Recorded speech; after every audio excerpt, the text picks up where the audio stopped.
Hello friends आज हम लोग पढ़ेंगे पास्ट इंडेफिनिट टेंस। तो सबसे पहले हम लोग इसका पहचान देख लेते हैं। जब भी आपको सेंटेंस मिलेगा तो सेंटेंस से ये पता चलेगा कि कार्य जो है भूतकाल में किसी भी समय जो है समाप्त हो गया।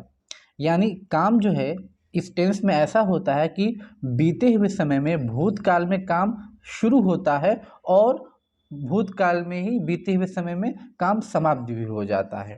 ठीक है, यानी पास्ट में काम शुरू होता है और पास्ट में ही काम समाप्त हो जाता है, लेकिन काम को समाप्त हुए ज़्यादा देर नहीं होता है। ठीक है, और हिंदी सेंटेंस में कुछ ऐसे शब्द भी आएंगे जैसे दौड़ा, ठीक है, गया, खाया, खेला, मारा, और इसमें ता था, ती थी और ते थे, ये सब भी शब्द हिंदी सेंटेंस में लगा रहेगा। ठीक है, तो आप इससे पकड़ लेंगे कि जी ये जो सेंटेंस है ये पास्ट इंडेफिनिट का जो है सेंटेंस है। ठीक है, आपको यह देखना है कि काम जो है बीते हुए समय में ही शुरू हुआ और बीते हुए समय में ही खत्म हो गया, तो वो जो सेंटेंस होगा वो पास्ट इंडेफिनिट का होगा। और इस तरह से भी पहचान जो है हिंदी सेंटेंस में लगा रहता है।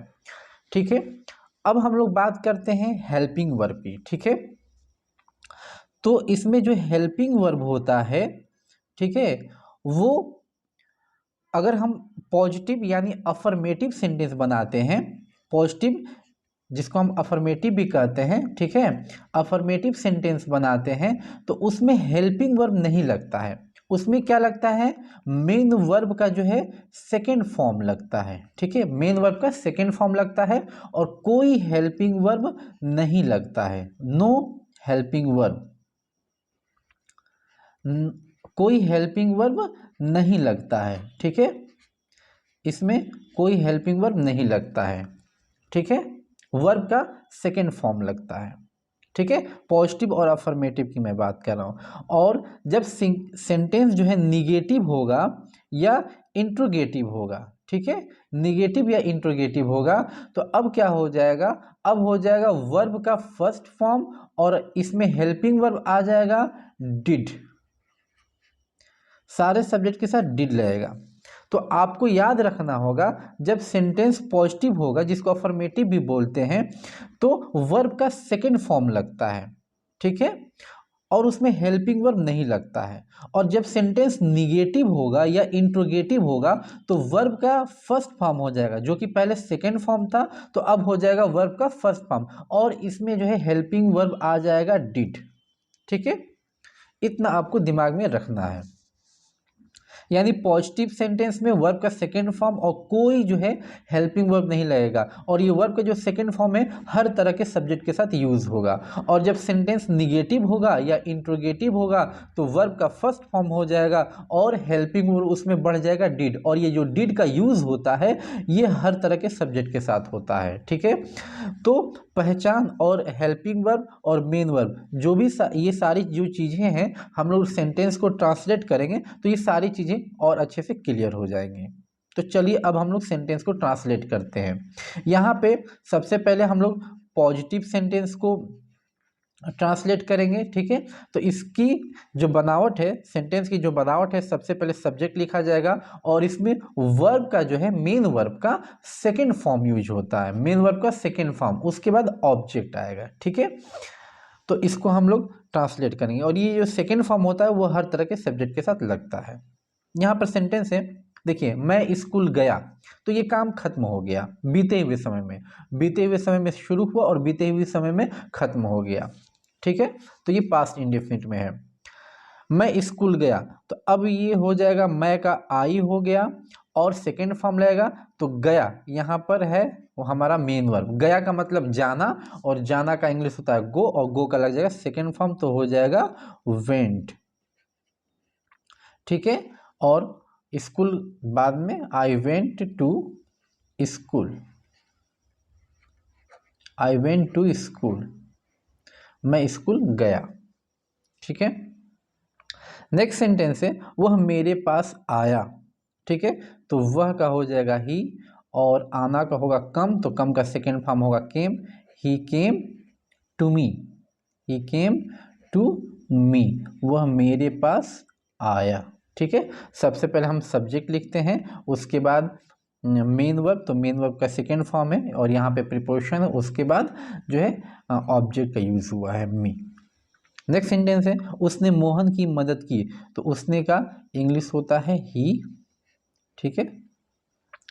और मदद की, मदद करने का हेल्प, तो हेल्प का सेकेंड फॉर्म हेल्प्ड हो जाएगा, ही हेल्प्ड मोहन, उसने मोहन की मदद की, ठीक है। नेक्स्ट सेंटेंस है तुमने उसे बुलाया, तो तुमने का हो जाएगा यू, और बुलाना का कॉल, कॉल का second form called, you called, और उसे का हिम, यू कॉल्ड हिम, तुमने उसे बुलाया। सबसे पहले सब्जेक्ट, उसके बाद मेन वर्ब, मेन वर्ब का सेकेंड फॉर्म, उसके बाद ऑब्जेक्ट। उन्होंने तुम्हें पैसा दिया, तो उन्होंने का हो जाएगा दे, ठीक है। और देना का हो जाएगा गिव, गिव का second form gave, they gave. और उसके बाद दे गेव यू, तुम्हें दिया, दे गेव यू, और क्या दिया, पैसा, तो मनी बाद में, फुल स्टॉप, ठीक है। दे गेव यू मनी, उन्होंने तुम्हें पैसा दिया, ठीक है। तो ये था पॉजिटिव सेंटेंस। यहाँ पे देखिए गया, या यहाँ पे या, मदद की इस तरह से भी आता है, की, बुलाया, दिया, ये सारे पहचान है, ठीक है। अब हम लोग नेगेटिव सेंटेंस देखेंगे। नेगेटिव सेंटेंस में जो सेंटेंस का स्ट्रक्चर है, सबसे पहले सब्जेक्ट, उसके बाद अब डिड नॉट लगेगा, हेल्पिंग वर्ब, और वर्ब का अब फर्स्ट फॉर्म हो जाएगा, ठीक है। अब सेकेंड फॉर्म नहीं लगेगा, फर्स्ट फॉर्म लगेगा, उसके बाद ऑब्जेक्ट, ठीक है। तो यहाँ पे सेंटेंस है उसने नहीं खाया, तो उसने का हो जाएगा ही, ठीक है। और इसमें अब लगेगा did not, he did not, he did not, और खाने का हो जाएगा ईट, ही डिड नॉट ईट, उसने नहीं खाया। अब वर्ब का फर्स्ट फॉर्म हो गया, जब हेल्पिंग वर्ब का यूज होगा तो वर्ब का फर्स्ट फॉर्म, ठीक है। उन लोगों ने कोशिश नहीं की, तो उन लोगों का हो जाएगा दे, ठीक है।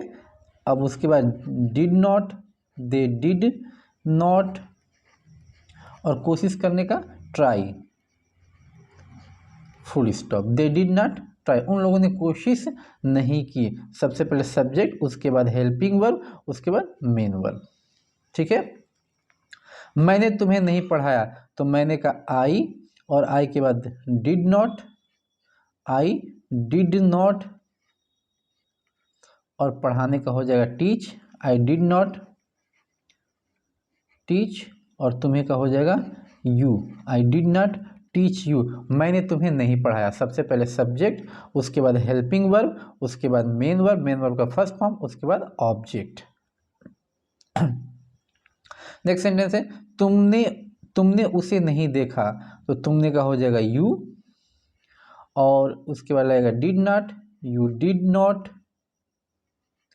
यू डिड नॉट, और देखने का हो जाएगा सी, यू डिड नॉट सी, और उसी का him, you did not see him, तुमने उसे नहीं देखा। पहले subject, helping verb, main verb का फर्स्ट फॉर्म, फिर उसके बाद ऑब्जेक्ट। नेक्स्ट सेंटेंस है वह तुम्हें नहीं जानता था। अब देखिए ता था भी आता है इसमें, ठीक है। तो जब ता था आएगा तो आप पहचानें कि पास्ट जो है इंडेफिनिट में ये सेंटेंस है। वह तुम्हें नहीं जानता था, तो वह का ही, और उसके बाद did not, he did not know, KNOW, know you, वह तुम्हें नहीं जानता था। सबसे पहले सब्जेक्ट, हेल्पिंग वर्ब, उसके बाद और फिर मेन वर्ब का फर्स्ट फॉर्म, उसके बाद ऑब्जेक्ट। फ्रेंड्स, अब हम लोग देखेंगे इंट्रोगेटिव सेंटेंस। तो इंट्रोगेटिव में ऐसे सेंटेंस देखेंगे जिसमें क्या सबसे पहले लगा रहता है, ठीक है। तो इसका स्ट्रक्चर ये होता है कि सबसे पहले हम लोग हेल्पिंग वर्ब ही लिखते हैं। तो इसमें एक ही हेल्पिंग वर्ब है, तो सारे सेंटेंस में इस क्या के लिए अब हम हेल्पिंग वर्ब को पहले लिख देंगे, ठीक है। यानी हेल्पिंग वर्ब सबसे पहले लिखा जाएगा, उसके बाद सब्जेक्ट, अगर सेंटेंस में नहीं आया है तो हम नॉट लिखेंगे, उसके बाद वर्ब का फर्स्ट फॉर्म, ठीक है, वर्ब का फर्स्ट फॉर्म, उसके बाद ऑब्जेक्ट, ठीक है। तो ऐसी बनावट होगी। अब हम लोग ट्रांसलेट करते हैं। क्या राम बाजार से आया, तो क्या के लिए हम सबसे पहले डिड लिखेंगे,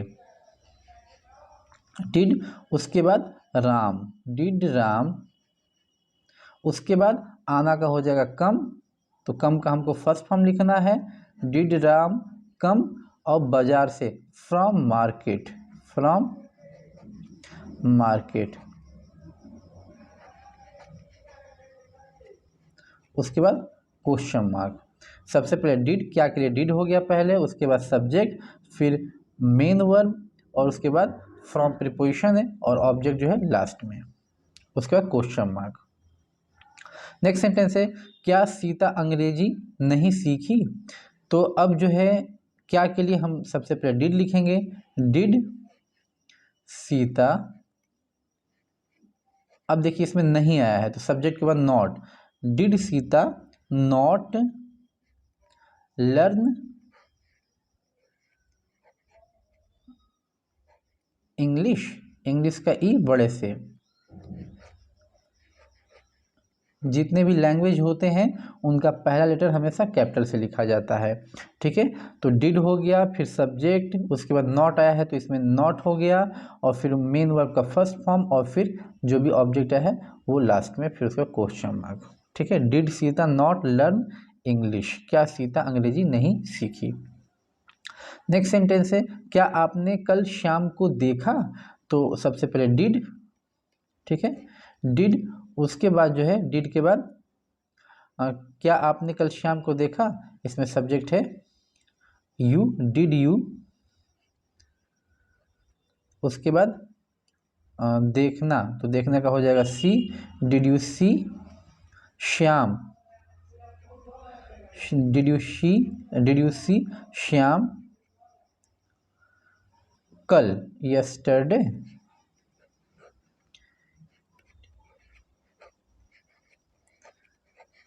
उसके बाद क्वेश्चन मार्क।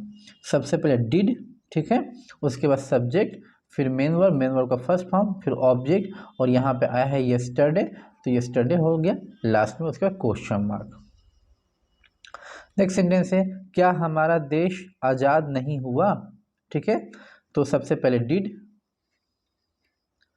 डिड, और हमारा देश का सब्जेक्ट जो है हमारा देश है, हमारा देश, तो इसका हो जाएगा आर कंट्री, आर कंट्री,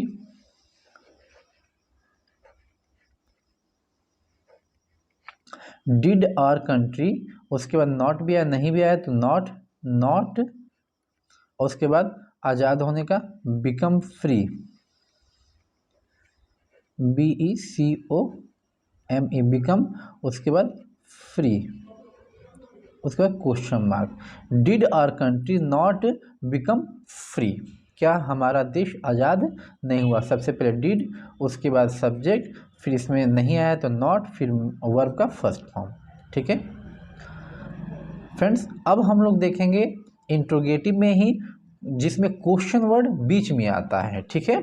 जैसे यहाँ पर क्या लगा हुआ है, इसमें कब लगा हुआ है, यहाँ क्यों लगा है, और इसमें भी क्यों, यानी क्वेश्चन वर्ड सेंटेंस के बीच में आते हैं, ठीक है। तो इसका जो स्ट्रक्चर है, सबसे पहले क्वेश्चन वर्ड को ही लिखा जाता है, उसके बाद हेल्पिंग वर्ब डिड, फिर सब्जेक्ट, और फिर अगर नॉट आया है तो नॉट, और फिर वर्ब का जो फर्स्ट फॉर्म, और फिर उसके बाद ऑब्जेक्ट, और फिर उसके बाद क्वेश्चन मार्क, ठीक है। तो इसमें क्वेश्चन वर्ड को सबसे पहले, जो कि हिंदी में क्वेश्चन वर्ड बीच में आता है, तो हम इंग्लिश में आते समय क्वेश्चन वर्ड को सबसे पहले लिखेंगे, ठीक है। मैंने क्या किया, तो मैंने का हो जाएगा, मैंने क्या किया, तो क्या का इंग्लिश सबसे पहले वॉट, ठीक है, वॉट, उसके बाद जो है वॉट के बाद अब हेल्पिंग वर्ब लिखा जाएगा डिड, वॉट डिड, ठीक है, और सब्जेक्ट है आई, वॉट डिड आई डू, मैंने क्या किया, सबसे पहले क्वेश्चन वर्ड, उसके बाद हेल्पिंग वर्ब, फिर उसके बाद सब्जेक्ट और फिर मेन वर्ब का first form. What did I do, मैंने क्या किया। नेक्स्ट सेंटेंस है तुम लोग पटना कब गए। तो कब का इंग्लिश सबसे पहले व्हेन, व्हेन, उसके बाद helping verb when did you go to Patna, go to Patna, when did you go to Patna. ठीक है, सबसे पहले क्वेश्चन वर्ड, उसके बाद हेल्पिंग वर्ब, फिर सब्जेक्ट, मेन वर्ब का फर्स्ट फॉर्म और उसके बाद ऑब्जेक्ट आया है तो पटना हो गया, यहाँ पे प्रीपोजिशन आया है, उसके बाद पटना, तो पटना लास्ट में। ठीक है, नेक्स्ट सेंटेंस है उसने ध्यान क्यों नहीं दिया। तो क्यों का सबसे पहले वाई, ठीक है, उसके बाद helping verb did, why did, उसके बाद सब्जेक्ट आया है उसने, तो उसने का ही, वाई डिड ही। अब देखिए नहीं भी आया है तो नहीं के लिए not, why did he not, और ध्यान देने का mind, MIND, mind, question mark, why did he not mind. सबसे पहले क्वेश्चन वर्ड, फिर हेल्पिंग वर्ब, फिर सब्जेक्ट, फिर नॉट और फिर मेन वर्ब का फर्स्ट फॉर्म। नेक्स्ट सेंटेंस है आपने ऐसा क्यों नहीं चाहा। तो क्यों का सबसे पहले वाई, उसके बाद helping verb why did you, इसमें भी नहीं आया है तो not, why did you not. अब चाहना का वांट, वांट, और ऐसा का सो, वो आएगा लास्ट में, फिर उसके बाद क्वेश्चन मार्क। ठीक है, सबसे पहले क्वेश्चन वर्ड, उसके बाद हेल्पिंग वर्ब, फिर सब्जेक्ट, नॉट आया है तो नॉट, फिर मेन वर्ब का फर्स्ट फॉर्म, और यहाँ पे ऐसा आया था हिंदी में तो उसकी इंग्लिश होगी लास्ट में, ऐसा का इंग्लिश होता है सो, तो सो आ गया लास्ट में। Why did you not want so, आपने ऐसा क्यों नहीं चाहा। तो फ्रेंड्स आपको यह वीडियो कैसी लगी कमेंट में ज़रूर बताइएगा।